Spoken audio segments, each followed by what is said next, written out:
Dork back again. I'm coming at you live today from my Data Cathedral here in sunny Gainesville, Georgia, filming Dork Cast episode number 27. And today's one that really touches my heart, which is data quality.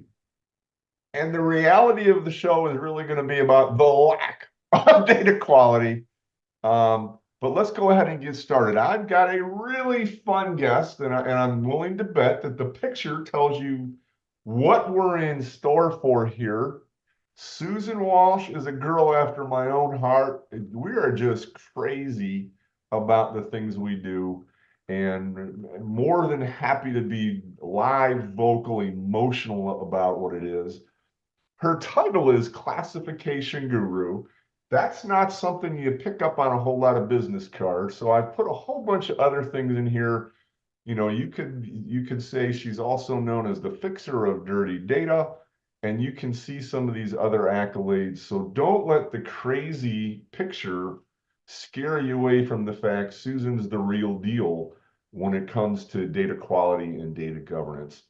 I know you're multitaskers out there. Feel free to take a screenshot of this right away. Go connect with Susan on LinkedIn. You can see her website right there. And we're going to get started talking. Before I actually have Susan start talking, Susan, I want to take a guess. I'm going to do my best click dork ESP guess as to why you're pulling your hair out in this picture.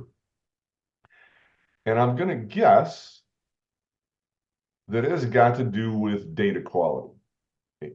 Now, way back when the young Susan was probably doing analysis and helping people do analytics, and they wanted a dashboard, and they wanted some KPIs for their executive committee.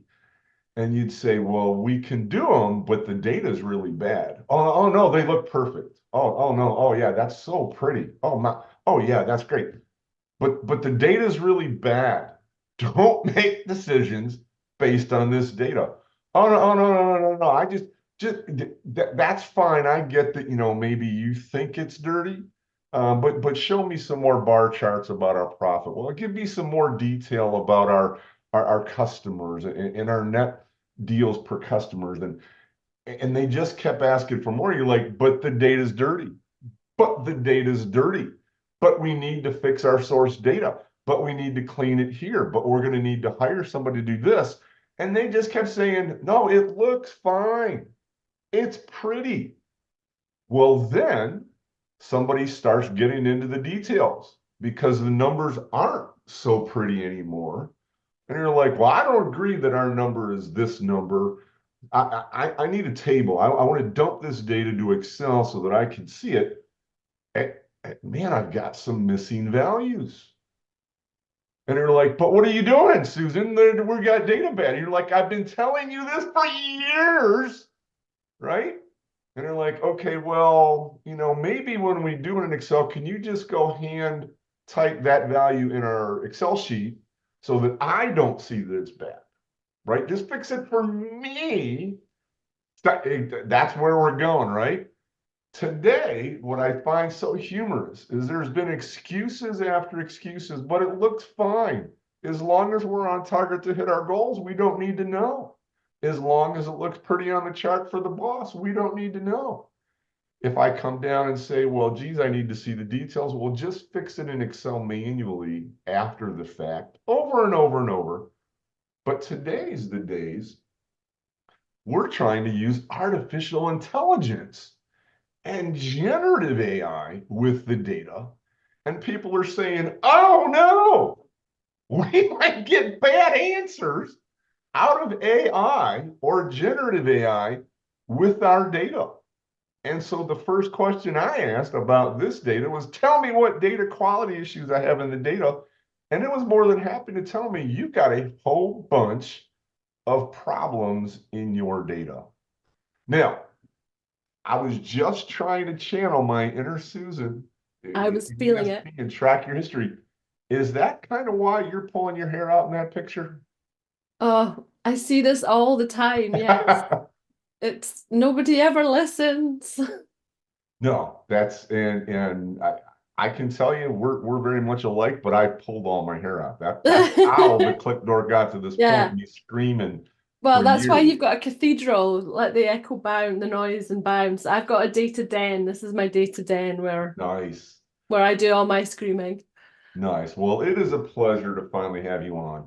Thanks so much I, for having me we've on. been friends on social media for an awful long time. Yeah, years Um, now.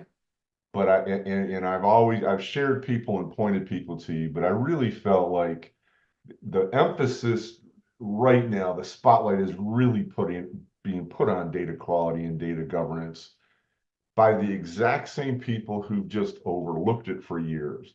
Yep. But however we get more people to the table, the better for us, right? And so when you say you're the classification guru, how did you come up with that title, that branding? That was actually the easy part. Before I set up this business, I worked for a spend analytics company for 5 years. And a lot of our time was spent Googling companies to classify what they did.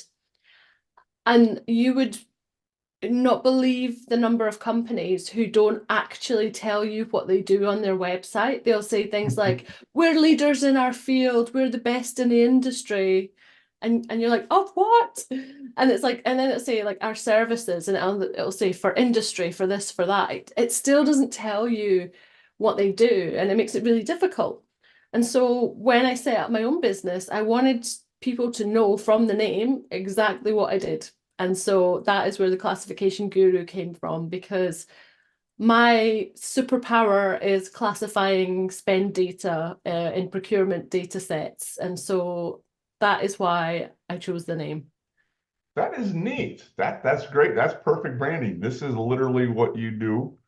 And the fact that if that's your business, you better be able to define exactly what it is you do if you're going to recommend that other people identify what it Honestly, is that they check do. your websites, and if your friends or your parents can't understand from the website what you do, then you've failed.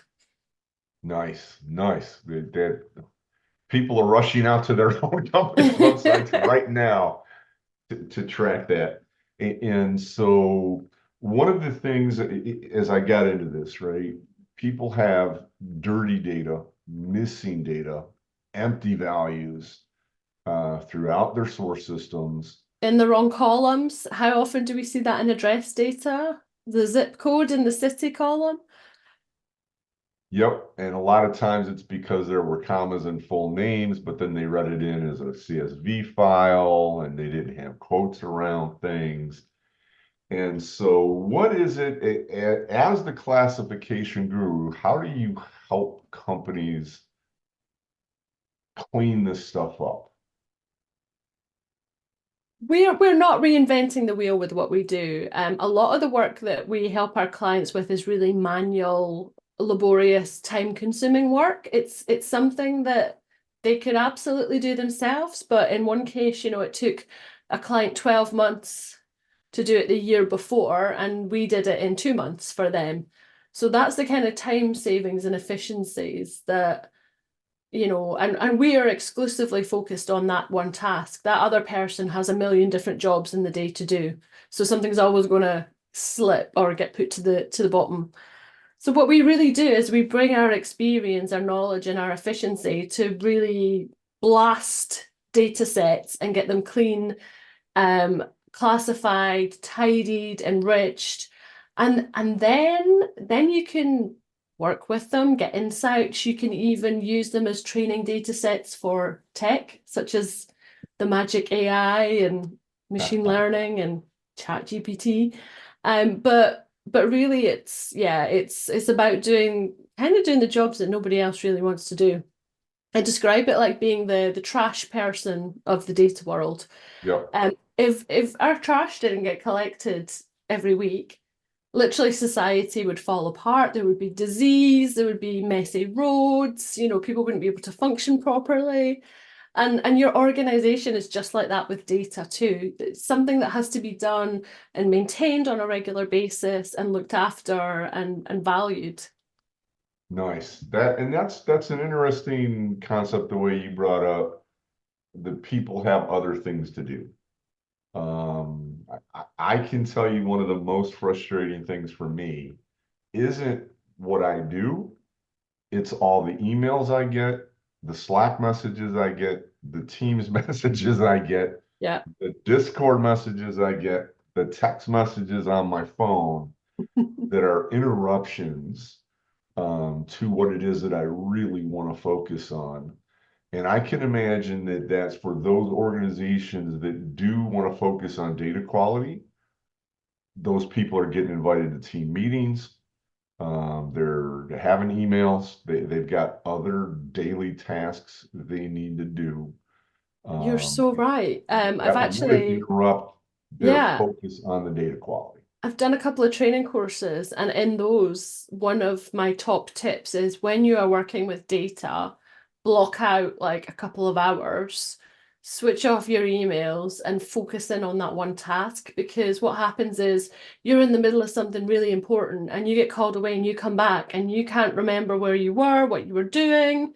You might need to start the process again, or worse, you keep going with it and it's wrong. So it's really important to kind of take the time out and concentrate on it. Yeah, that was what way back when as a young dork. I took time management classes, and that was the recommendations for Mhm. anything. Yeah. Block out the time that you want to read your emails. You don't Yeah. I let mean, others dictate to you. You dictate, I'm going to focus on your email during this hour, these two yeah. hours. I know one of my outdated top tips used to be save regularly, but we kind of don't need to worry about that with the technology now. But, hands up who's been in a situation where they didn't save regularly and lost work, Once you've done that, even with autosave, you still click that button every now and again just to make sure. Yeah, I've done development for many years, and I mean, to today, I still, this project is so important. I'm in such a hurry. I don't have time to press save. And that's exactly when I end up losing stuff. Yes. So that's great. So not so organizations can say we've got horrible data. We are getting ready to either do AI. We're trying to prepare the data to make sure that we're ready to get good insights from generative AI. And they could reach out and say, "Hey, we just want to pay you," right? But you mentioned you do classes, so an organization can say, "Look, we don't want to pay you because our data might be sensitive." Yeah. So you actually do courses where you would then go on site, or do you do them virtually, or what? So I have done a course that's on Pluralsight. I have my own course. I have my book, which is hidden here between the spreadsheets. Nice. So there are different ways, if you're budget conscious that you need to get things done. I'm going to be adding some more top tips and things to my YouTube channel as well. And there is another course coming out soon, but I don't know when, so I can't tell you who with yet. But it's another Nice. organization, so that will be available. So if you've got subscriptions through your employer, there you go. Nice. So you've done everything you can to make your knowledge and tips available to people to help. Yeah, and what I'm covering is real back to basics, like how to clean an Excel. There are lots of tools out there, but a lot of people are scared to use them. Some of them don't have organizations that are willing to invest in it or don't have the Right. money. And so there's kind of that forgotten group of people who have to make do with what they've got. So I'm trying to show them more efficient ways to work to Hmm. make their lives a little bit easier. Nice. Very good. That's awesome. And I'm guessing your book is maybe like $5,000 or something. It's probably Oh yeah, unaffordable yeah, by yeah. people. Completely unaffordable to the I average think it's like, well, Sally I guess Sue. it's on Amazon. It's probably about $50 or Oh something. my goodness. I Man, even know. Sally Sue could afford a $50 book Well, think to about help the her know time. what she can Yeah, do. think about the hours you could save in a week just by reading the book. Yeah, you're done. Yeah. And of course I was being facetious like that. There's Yeah, no, but literally it's there's no dollar stopping any organization, whether it's a mom and pop or whether it's a giant Fortune 100 company. If you believe that the data is important to your organization, you need to make sure that it's clean because anything else you're doing with it at that point is garbage. you hit the nail on the head there. There is a real challenge to get the senior levels of organizations to see the value in cleaning data. Yep. They normally it's it's hard because it's not a tangible thing until it's been done, and then you can show them what you fixed and where all the errors are, but you don't know all those things until you've cleaned it. And so you could be preventing potential disasters in your organization, but you won't know until you've done it. And so it's very hard to persuade the budget holders that that's what needs to be done. Yep. I do a lot of my demos that I even do videos on. I will intentionally screw up data I do that too. to where I show. So one of them is like, oh, tell me how our organization sales are doing across our locations. And there's one location that's great and another location that's really good, and then a bunch that are really small. Right. And then, but then we've got some AI that will give you insights on the data and it'll come back and say, but by the way, over 50% of your data is not even tagged to a location. Right. So the worst one down here that looks small all of it could be really associated with them. It wasn't tagged to them. Right? You Like know, you're yeah, making discussions, you're running down the hall, you're yelling at the director for your London office. And the truth is, maybe the sales were associated with the London office, but didn't get tagged correctly, yeah. right? Because their data may be, it could be like I was dealing with a situation literally with generative AI yesterday, where I was trying to pass it data, but it had euros, Yeah. right? And then there was commas, and it wasn't expecting a comma. Right? I'm like, That's one of my what? points of dirty data. Yeah. Like currency issues can be really, really, really mess up your data and your reporting if you don't realize. Yep. Yeah. And so one of the things that I see in your posts a lot is about a coat. And Yes. so I'm guessing maybe you got to visit Milan, Italy one time. You became a fashionista. You got hooked on really nice designer coats. And that's my guess. I mean, is that why Uh, you talk about coats so much? that's the celebrity version of the truth. My showbiz version. The reality is, I think, maybe about 4 years ago now, I went and did a podcast with Daniel Barnes, and he said, oh, it'd be really good if you had an acronym because people love acronyms. And I was like, okay, let me think of one. And that's where COPE came from. I started thinking about what data needed to be in relation to my world. And the first thing was consistent. So especially classification, because um, you can have more than one right answer. It's very subjective. Mm-hmm. And so, like DHL, I might classify it as a courier, you might classify it as warehousing and distribution. And actually, depending on the client, both could be right. So it's about Mm-hmm. making sure everyone's doing the same thing. And, I used to manage 14 people and we'd split the files out. And so getting that consistency amongst all those people so that when we brought the file back together, it was still consistent was really challenging. Yep. And then it's got to be organized. So that's like, think of a wardrobe or a closet, Yep. and you've washed your clothes and then you've thrown them in there once they're dry, and you go to get them the next time and it's all creased and it's all, you don't have to iron it, it's going to take time.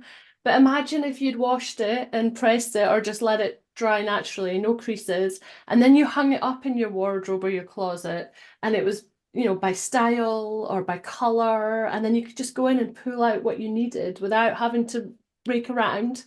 That's what organized data is like. So whether that is, categorizing it by region, by country, by business unit, by department, by person, anything you want, whatever's right for your business. If you have that information there and ready to go, when your manager says, okay, what did we do in Europe last week, if you've got it categorized, you can pull that report super quick without having to do very minimal work. You might even have a report on your dashboard set up already, and you just have to click the refresh button. So that's what organized data looks like. Then, of course, it has to be accurate. Now, accurate data actually really differs depending on what type of data you're working with and where. If you're in finance, those numbers have to be spot on because you have to report them to the financial authorities. Yep. But if you're in sales and marketing, if you're filling out a CRM system with a new potential client, maybe you only need like to fill in 5 data points, and that's accurate enough for that area. So decide what that is amongst your department, your team, your organization, and define that. So once you've got your consistent, your organized, and your accurate data, guess what? It's trustworthy. And how often do we hear people say, I don't trust the data? Yep. And so, it's not foolproof, but it helps 100% minimize errors, because if you're thinking about this at the point of input of data, that's going to help you further along the line at the output. Yep. And the other really important thing to say is a quote is for life, not just for right now. So this might be winter for many countries in the world, but you need that data quote on all year round. The best tip I can give anyone is maintain your data. Don't just fix it and leave it. It will be redundant and out of date within 12 months again. Yep. Yeah, no doubt, no doubt. That's one of the things I've been in IT my entire career since high school even. I was dealing with data in high school. Love that. What was your first computer? TRS 80. I haven't even So heard of that. Radio Ooh. Shack TRS 80. And it was a big day in our life, like my second semester working with this in high school. Yeah. And we got cassette tapes. You could actually store your program on the cassette tape. And I would sit there and just listen to the noise. Like it was just, Yeah. and I could tell, okay, here's where this program starts. And Wow. We had a Spectrum ZX game computer, mhm, and you could tape and it'd be like yep, like that. yeah. Um, yeah. But Oh, yeah, and it then you was, knew if it wasn't going to work properly because the noise would change. yep. And it's been interesting to me to see these peaks and valleys where organizations would just say, I don't care, right? Yeah. Because there could be organizations, they want to see that pretty KPI dashboard just to see what things they're measuring, right? And they set their Yeah. goal below the number that they knew they were going to hit so that the dashboard always looked good, right? We always want the KPIs in green, nothing red. I have got a data horror stories chapter in the book, and I asked people to anonymously donate stories. Yep, I can't remember if it made it into the book or not, but somebody did anonymously tell me that they were asked in their company to make the numbers look good to fit the business objectives. And yep. it's like the data doesn't lie. You can't do that. No, and I like the trustworthy acronym because that is a part of a lot of the videos that I do. If I can't trust it, I can't act on it, right? Whether it's data storytelling, any of the other elements I tie in, if I can't trust it, I can't make a decision and act on it, right? Or I'm going to get embarrassed because I am going to run down the hall and scream at somebody and find out, no, I was looking at the wrong measure. Um, because there are so many ways, and especially my background prior to Click was all healthcare, Yeah, and there's 10 different ways to look at the same word, yeah. depending on where in the organization you were, and it always came down to, hey, before I look at this number 17 on the screen, tell me how it was calculated. And what I've loved about this is just a pitch for Click. We have that metadata about what the formula is, how it was calculated is available so that if I'm designing the screen or if I'm an end user using it, I can say, did Susan give me the right way? Is she calculating the right length of stay? Not that the way she calculated it was wrong. It's just that's not A how different this way, yeah. department, this business unit, this organization looks at it, right? Yeah, Um, or no, oh, you're using the wrong spreadsheet. That's last week's. You need this week's. That's saved in another file on another person's computer. You just need to go and ask them. yes, and so that last week I released a video about lineage because lineage Oh, is important, right? I've got to, where did this come from, right? Am I looking at the spreadsheet from Sally Sue's computer, or am I looking at our enterprise data marks, right? And for one organization, I might want to look at our enterprise data mark. yeah, The other organization, I want to look at Suzanne's spreadsheet because we know in your organization you manually fix the company's bad data because yeah, nobody's listening to you to fix it in the source systems or use it in a data integration product to clean the data up to put it into the enterprise system right. yeah, It becomes we've got this enterprise-wide data mart, and now all you've got to do is dump your screens to Excel, fix these 5 rows, and then you get the right number. Like, yeah. no, that's crazy. So trustworthy is huge. So I love that. And so when I started with this image that's behind me here, I'll move a little bit if you could see it better. It's my data Is cathedral. that AI generated? It is an AI generated data cathedral, exactly. Love Um, it. I'm just, there's no ones and zeros though. I can't see any of them. there are no ones and zeros, but the idea was with what I talk about with data cathedrals is we think so much of the pretty stained glass windows, those KPIs, right? Yes. Those KPIs without governance, without data quality, without the ability to trust it, without being organized, those are all the things that the foundation holds up the cathedral. The walls hold the stained glass windows from falling on the ground and becoming sand again. Yeah. Right? It's nobody likes looking at broken glass on the ground. If you can't trust it, you can't appreciate the beautiful stained glass windows. I Right? literally just posted at the weekend about how clean data is the foundation to your organization. Like, you start building on that, if that foundation's not right, it's Yep. all going to crumple in. Yep, exactly. And so a lot of people, oh man, it's a pretty image or it's dark or whatever. And it's like, hey, look, there's a story behind this. Just ask me about People will remember it. it. As long as people remember it, tell them Yep, whatever story you want. That's yep, my yeah, yeah.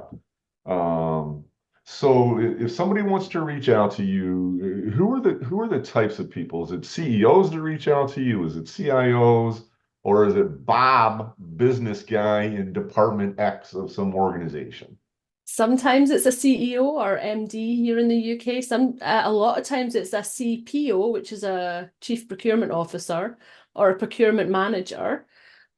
Sometimes it's somebody like a CRM manager. It could be a marketing director or manager. It's people who have complex, tricky problems with their data that they need help with that traditional solutions can't fix. We're the random data problem solvers. Nice, random data problem solvers. Yeah. If you I think you've love it. tried all avenues, you haven't. Give us a call. Gotcha, gotcha. That's awesome. That's I think what you're doing is so vital, and I think even becoming more vital now, You right? know, I was just going to say, we're busier than ever. Like, this is not something that's going away. It's getting bigger. It's becoming even more of a problem because it's not just data people who are working with data anymore. It's the procurement people, it's the finance people, it's sales and marketing. Yep. And they find it intimidating. We need to be able to talk to them in a way that makes it relatable and less intimidating so that they will practice good data hygiene and clean data practices and things like that. Nice. And I think you've really hit the nail on the head. With more people are looking at data. I've been a big proponent of the data literacy movement for a long, long time. Big up Jordan Morrow. Jordan Morrow, Jane Croft, Valerie Logan, all my heroes in the Yeah. field. And as they've succeeded, then it has given more people access to the data. And those people are looking at it like, oh, no, no, no, no, no, no, no, no, no, that's not calculated correctly. right? Because I am the business data steward, and that I know that is not the right number, Yeah. because I know that in our source system, this, right? And also, I always say if you're looking at your data regularly and maintaining it, you can see straight away when something's not right. Like a supplier has got a high spend, or something we did was we saw a lot of $500 taxes in Sweden, and it turned out our currency conversion was wrong. And because we knew that you don't really get that many $500 taxes, we knew that it couldn't be right. So Right. by looking at it on a regular basis, those things that aren't right jump out pretty quickly. Yes. Yeah. It was amazing to me, how many times we could present and everything else could be wrong, but you have one decimal in one wrong place and people would lose their mind. Yeah. Like, so you didn't even notice that we said we had 8 hospitals when we had 3. You didn't notice this, you didn't notice that, but you noticed that a decimal was in the wrong place because they knew, hey, we're $1 million, not $1 billion, or we're, 10 billion, not 1 billion. And Yeah. so they knew those big measures. Yeah. They would know and lose their mind if something was inaccurate, but all the Yeah. rest, who cares? Who cares? Right? All I'm looking at is Yeah. that one KPI. Well, I'm going to share my screen again, and I'm going to share one more photo that we can end with in kind of a fun way, because I know this question is deep in the minds of all of your followers on social media. What we simply have to know, Susan, Uh, is how do you pick the songs that you use for your lip sync Sundays? Because what I um, love is the fact that on the weekend, when most people are thinking, I'm not going to post anything every week, you are consistently presenting a fun lip sync Sunday. I got to know, how do you come up with the songs? How much effort do you put into preparing for your lip oh yeah. syncs? Great question. Sometimes I'll be listening to a song and I'll think, oh, that would make a really good lip sync. What I really try to do is keep it like business related or procurement related or data related, or in this case, LinkedIn related. Um, but sometimes I just do them for fun. And when I go to events, I get people involved, so it becomes a whole group thing, which is really good fun. And in that instance, I'm looking for a lip sync or a song that's easy for people to take part in. So people aren't going to want to sit and sing. So I'm looking for them to do like 1 or 2 words, to get involved, because they're quite happy to do that. Anything more than that, and they're like, oh no. Uh, yeah, there's one actually. I'm off to an awards dinner tomorrow night, and there's a song that I have planned that I want to record while I'm there. So. And that's been on my list for a while to do, so I'm looking forward to getting that one done. Nice, very cool. It is fun. You're very serious, but I wanted to kind of wrap all that seriousness and the Yes. importance of it with, if we can't enjoy the jobs that we do, then it's work, right? And it is a pleasure getting to spend time with you Oh, finally thank you. You talking too. in This depth this is a about. lifestyle for me. This is not work. This is me. I love it. Yeah. Now, this is my As I can tell lifestyle as you do well. too. Yeah. I don't always dress up, but since you Ah, know, I wanted to thank dress up you. for you, which of course was wearing the same shirt that I would normally wear, and I will take this off in 2 minutes and not be dressed up fancy for you. But I definitely wanted to dress up for you. Oh, thank you. What's one last thing you would like to leave people with? It really is the data maintenance thing. Like, it doesn't matter what you do, what tool you buy, if you're not regularly cleaning it, checking it, you've got problems. Yep. I can tell you the same thing, that is the foundation of my data cathedral. You don't Right. want a dusty data cathedral. You need to keep it clean. Correct. Right. That job site that went into building it needs to be kept clean Yeah, and not look like a job site constantly. yeah, Not that you're ever done, because you're going to, even if you've done a great job of implementing something that cleans the data in your pipeline, and we I'm a big believer in that, and we have tools to help you do that. You're going to have a new set of data, right? Like we're never done with, oh, we've got all our company's data where we want it, right? There's always, well, we just got a new system. We just did a conversion. We just did a this, right? And Yeah, you constantly have to go back to that. Um, but you gotta make sure that things look beautiful and attract people to it. And to me, the lack of adoption in analytics, the lack of adoption with AI, what's going to be a lack of adoption with generative AI, is going to come down to people just didn't trust it because the data wasn't clean, right? And that is the that's it. foundation for everything else. There's an awful lot of books out there, and I'm not knocking data visualization as a field. I'm a big believer in data visualization, but the focus is always let's make the windows a little bit prettier. They still can't trust the numbers, but as long as the KPI is prettier, like this isn't about pretty pie charts. Like that's not how the world changes with data. Yeah. Um, so Susan, I so appreciate your taking the time. I Oh, know it's yeah, it's later been in the great. evening for you. You've already done a whole day of work. Yep, Um, that's it. I can put my feet up now. you're allowed for a drink and some cakes or some chips or something like Time to that. go to the pub. Yeah. Nice. For everyone else out there, I sure hope that you have a great day.